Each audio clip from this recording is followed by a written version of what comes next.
接落来关心天气的消息。受到东北季风的影响，今日甲明仔载2天，这北部甲东北部天气会较凉。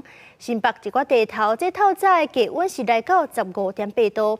气象署嘛发布大雨特报，提醒这家人北海岸都要注意闪大雨。在山区就要注意土石崩落。亲像在新北石子的空灵街，就一搭公路的山壁放起，单线车道未通。车若经过爱小心闪过。拜五早起7点外，伫新北市石子空灵街这个公路边啊，顶悬的土石熊熊放落来，大石阻碍单线车道。附近社区值班保全第一时间听到大声，赶紧走来路边看。好在在当时无车经过，公车候车亭嘛拄好无人。我先听到2声，然后出来看到我就赶快报警。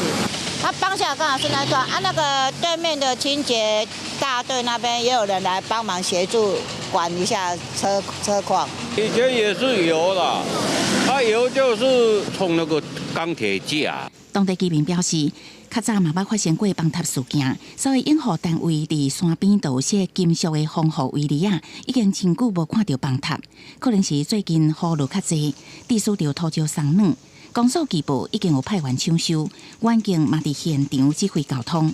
因为东北季风的影响，拜五北部、东北部正方面也是有落阵雨，各地气温差不多伫17度左右。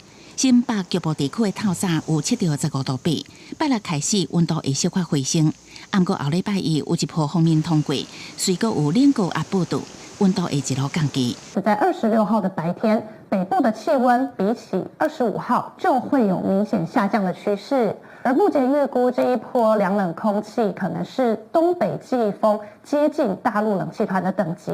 气象署提醒，后礼拜日开始会有感觉的降温，后礼拜3、拜4感受会上冷，民众会当趁这个礼拜6准备风寒的用品，迎接这一波11月份以来上强的冷空气。记者综合报道。